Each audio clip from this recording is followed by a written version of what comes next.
preto ilumina porque é preto. Alors, je vais vous présenter mon sac à dos, qui est un sac à dos de Quechua, c'est le Fort Clase, et c'est un sac à dos de 80 litres. Alors la première chose, tout d'abord, pour bien choisir un sac à dos, et c'est peut-être le plus important, c'est le système d'attache, de portance.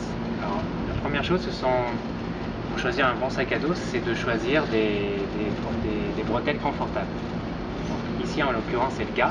Et vous voyez ici, vous avez un système en fait qui permet de régler les bretelles sur le dos. Ça, c'est vraiment très bien. Vous avez également aussi ici deux petites bretelles en fait qui permettent ensuite de serrer et en fait de faire en sorte que votre sac à dos colle bien à la peau.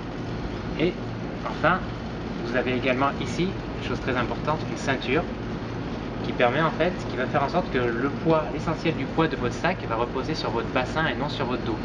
Donc lorsque vous allez marcher avec ce sac sur de longues distances, c'est vraiment un plus nécessaire. Vous allez voir, c'est beaucoup plus confortable. D'ailleurs, en l'occurrence, vous voyez, cette ceinture contient des petites poches pour accéder rapidement à vos objets. Donc voilà pour cette première partie. Deuxième chose que nous allons voir à propos de ce sac, c'est les compartiments. Alors, quand vous choisissez un sac à dos, il est important d'avoir deux compartiments séparés. Alors vous voyez ici par exemple, c'est très classique, hein, vous avez ce compartiment qui est plus petit, qui est séparé, vous voyez, par un zip, ici. Et en fait, ça vous permet donc par exemple, de séparer vos affaires sales de vos affaires propres, par exemple. Le petit compartiment, et ici le grand. Vous voyez, le grand compartiment. Voilà. Et chose très importante aussi pour un sac à dos, c'est que le compartiment principal, eh bien, les affaires contenues plutôt dans votre compartiment principal doivent être accessibles facilement, sans avoir à enlever toutes les affaires de votre sac. Pour cela, il suffit en fait que la fermeture éclair, voilà, vous voyez, se situe ici sur la tranche. Comme ça, hop, vous prenez vos affaires sans avoir à enlever le reste. Voilà, bon, ça c'est le cas, ça c'est présent sur la plupart des sacs.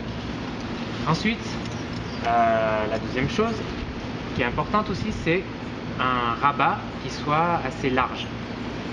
Pourquoi large? Parce que de cette façon, même votre sac bien rempli, une fois votre sac bien rempli, vous allez pouvoir en fait, je sais pas, mettre un sac de couchage ou une tente dessus en fait.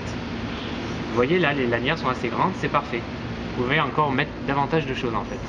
Ensuite, la plupart des sacs à dos ont des poches latérales, donc assez grandes. Pour ce sac là, c'est parfait en fait, les poches sont ni trop grandes ni trop petites. Voilà, vous voyez, vous avez deux poches latérales.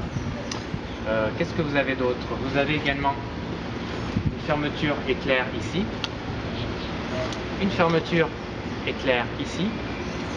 Vous avez également une poche document, parfois sur certains sacs à dos comme celui-ci.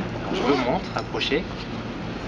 Alors vous voyez en fait une poche document, c'est simplement une poche voilà, non zippée en général, qui se situe sur le dos de votre compartiment principal. Et en fait c'est très pratique parce que ça vous permet de glisser par exemple une chemise contenant des documents, des livres, etc. sans avoir, voilà, vous pouvez y accéder facilement juste en ouvrant votre sac. Donc voilà une chose très pratique. Alors, nous allons finir par les différentes options que peuvent proposer un sac de voyage.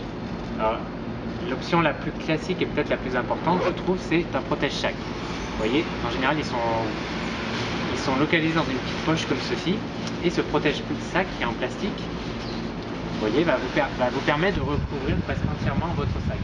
Voilà, je ne le fais pas en détail, mais vous voyez l'idée. Et l'intérêt en fait de ce protège-sac, c'est de protéger votre sac contre la pluie et contre la poussière. Ainsi, par exemple, si votre sac échoue sur le toit d'un bus Olaos partant de pluie, voilà, au moins vos affaires seront au sec.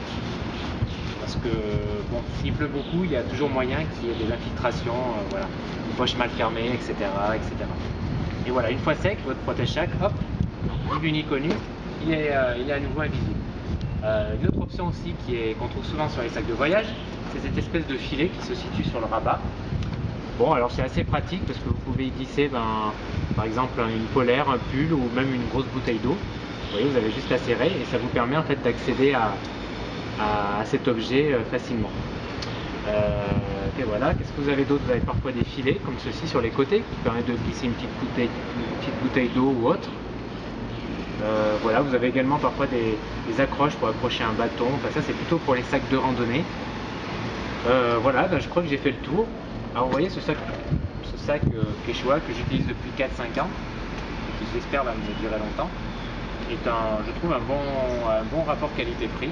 D'ailleurs vous avez sans doute croisé pas mal de voyageurs qui l'ont. Donc voilà, moi je vous le conseille. Mais bon, les sacs à dos sur le marché, il y a vraiment beaucoup de choix. Donc ce qui est le plus important en fait, c'est d'en essayer plusieurs, de prendre votre temps pour le choisir, de bien réfléchir au sac que vous voulez et de surtout l'essayer en magasin avec un vendeur. Voilà, parce que c'est vraiment le compagnon du voyageur par excellence.